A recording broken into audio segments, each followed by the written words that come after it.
If your business isn't growing, it's probably not your product. It's your message. People don't buy the best products.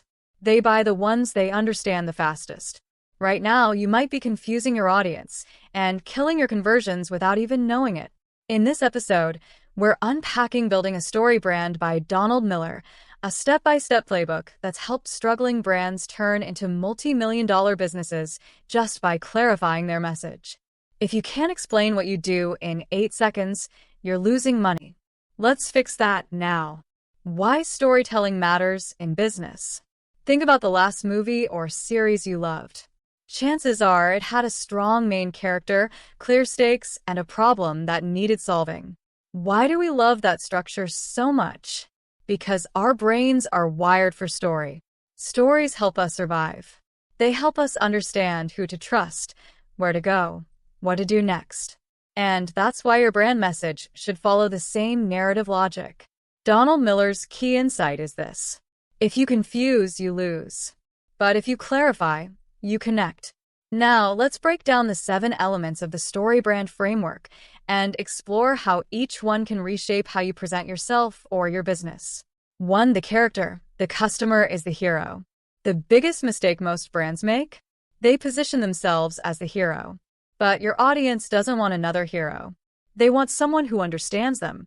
They are the main character in the story, and every great story starts with a hero who wants something. Your first job is to be clear about what your customer wants. Not 5 things. 1 clear desire. Is it freedom? Time? Recognition? Simplicity? Confidence? Example, a productivity app shouldn't market itself as an all-in-one platform with robust features. Instead, we help busy people get more done in less time. Boom. Clear desire. No fluff. 2 has a problem. No story is worth watching unless there's a problem. In branding, this is where the emotional connection starts. And every problem has 3 levels. External. What's the surface issue? Internal. How does it make the customer feel? Philosophical. Why is this just plain wrong?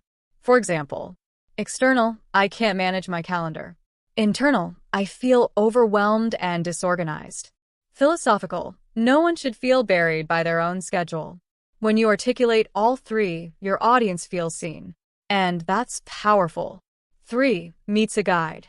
This is where you come in. You are the guide, not the hero. Your role is to help the customer win. And there are 2 things every guide needs to show. Empathy, I get it. I've been there. Authority, I know how to help. You don't need to be flashy. You need to be credible and caring. A good guide says, you're the hero. I've got your back.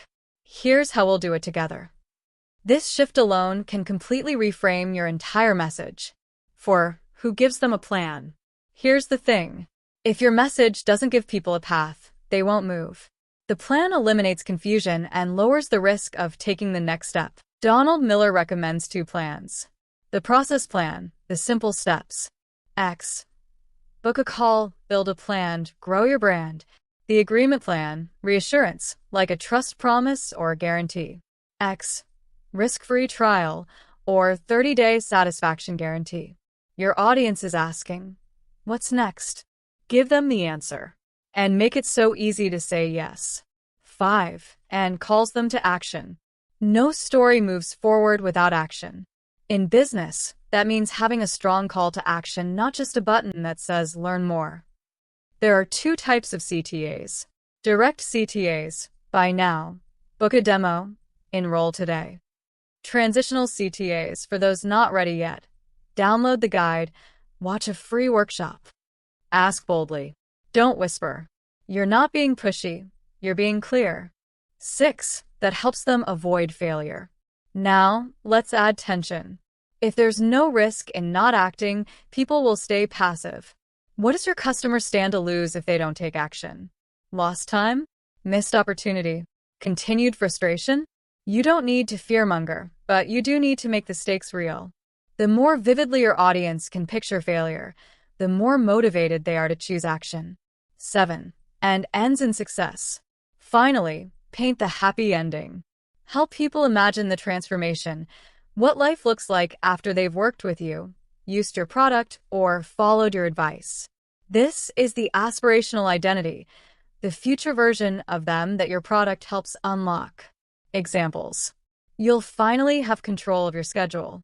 You'll feel confident walking into meetings. You'll stop spinning your wheels and start growing your business. People don't buy products. They buy a better version of themselves. Applying the framework in real life. Let's make this even more practical. Grab a piece of paper and write these 7 prompts. Who's the customer? What do they want? What's their core problem? External, internal, philosophical? How do you show empathy and authority? What's your 3-step plan? What is your direct CTA? What failure are you helping them avoid? What success are you helping them achieve? Use the structure on your website, Instagram bio, email newsletter, elevator pitch, landing page. Once you start communicating like this, people stop tuning out and start listening. Let's wrap it up with a quick recap. People don't care about your brand. They care about their own story. Make them the hero. Be their guide. Speak clearly. Offer a plan. Call them to action. Remind them what's at stake. Paint the picture of success. Clarity equals connection. Confusion equals lost sales. If this video helped you see storytelling in a new way, hit like, subscribe to The Dive with Phil, and drop a comment about what part of your message you're going to clarify. Tomorrow we dive into $100 million offers by Alex Hormozi, a masterclass in creating offers so good people feel stupid saying no. Until then, simplify your message and make the customer the hero.